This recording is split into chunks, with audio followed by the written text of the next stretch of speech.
you reviewed the film. Same question as last week. What was the good and what was the bad? The good was Carlos scored a golazo. A very good strike, and we went into halftime 1-1 at a good spot considering the performance overall. But we have to take away things from bad performances, and we did that today, looking at the film and discussing about just the way things went, and the way that we want to build up out of the back, the way that we want to play, our style of play, and how we got away from that, and how we need to get back to it. Yeah, you talked about that Sunday, that y'all haven't been playing out of the back. Is that something that teams are trying to force y'all not to do, or is it just something you've kind of just not been doing? I think it's a combination. Definitely teams are pressing up a little bit higher. And also maybe we're taking a little bit too much advantage of having Kenwin up there. He even 1 against 2 or 1 against 3, he can win his fair share of balls. But we want that to be an option, but one of the second or third options that we look for, and not the first. So unless teams are going to leave him one-on-one, that's the thing that we need to recognize and be better at, and that's what we'll continue to work on. With 1 win in 6, has there been a team meeting, an internal meeting, anything to talk about? Let's not let this get out of hand with some tough games coming up. No. Outside of 60 minutes against DC, and then last game, things have been okay. We missed out on a couple of results here and there that we thought could have been better, but overall going into that DC, and even the way that we started that DC game, things were positive. And so like I said after the game, you go through these periods every now and then hopefully for us it's only a game and a half or a game and 3/4, and hopefully we can come out and have a very good performance in national television on Sunday. Being in one of these stretches, is this a time where your role's maybe more important as a captain to kind of make sure everybody's still upbeat and keeping it positive? Yeah, perhaps. I said after the game that this is probably the first time the team's gone through some adversity, and it's important that we stay on the same page, that we battle through this, and definitely that's part of my role. But I think the team recognizes it as well. We've got some other veteran guys on this team, and we want to put that performance behind us. On Sunday we want to come out and show everybody how we want to play going forward. The desire that we have to get results. We need to prove that again. As Martinez is working his way back, how has his vibe been, I guess, around you guys as he's trying to, there's the way your facility is set up, he could still kind of be around you guys, but how's his vibe been, and how much does he mean to this collective in there?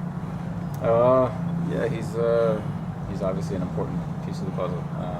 He had a fantastic month, player of the month in the league, and he's a tremendous player, and gives us just something different than a lot of other guys. But the fact is that we're without him right now, and we need to continue to work on things and continue to try and get results without him. And then Kenwin's been playing great, and we need to just adjust to the different styles of plays, and we've been trying to do that. But he's upbeat and he's positive. That's his nature. He's a fun-going guy, and which hopefully is helping him here as he gets closer to being back on the field. That positive attitude, hopefully, can get him closer to return quicker rather than later. When you can't play out of the back, how does it affect what y'all want to do, or when you choose not to play out of the back, either way? It just divides the team a little bit, because some guys are still trying to play out of the back, others are waiting for the long ball, or we get stretched and we're not able to win the second ball. If we're going to play long, we want to be able to win the second ball, no matter what happens with the first ball.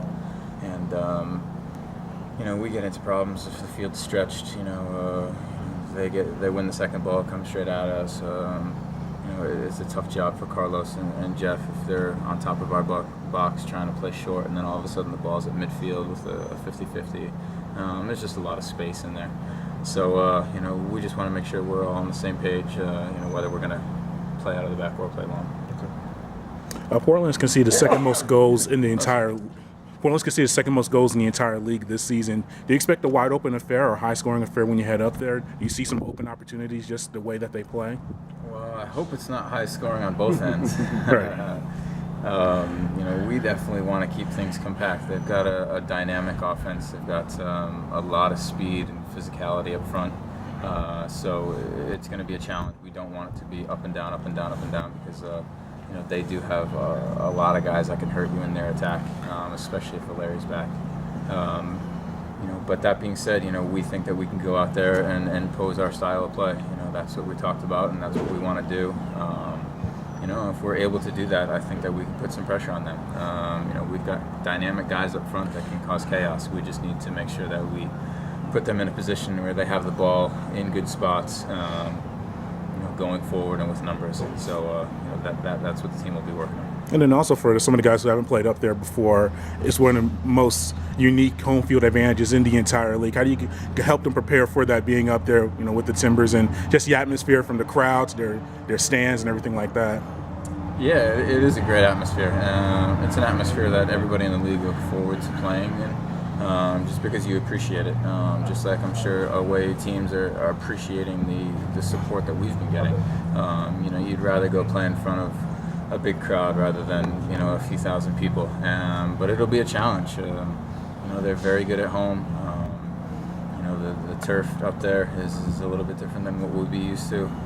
So the time change, all that goes back into it, just like Seattle. But just like Seattle, we're going up there to get a result.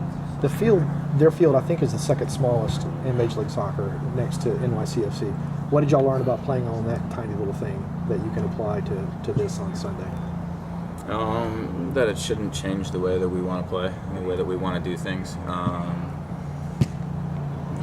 Looking at the tape, there was still space, there was still opportunities to play, and maybe it was in our heads that it'll be too tough because of the dimensions.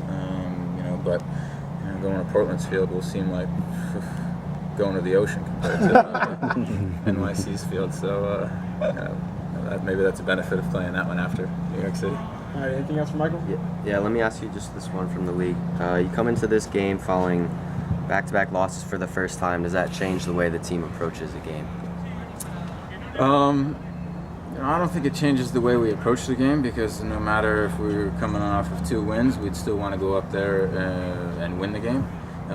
But there's an added emphasis on our end to correct some things, to go out there and prove to ourselves and our fans that the last 2 games weren't acceptable, and that we expect a higher level from ourselves, and so to go out there and do it, and that's the plan for Sunday. Okay. All right.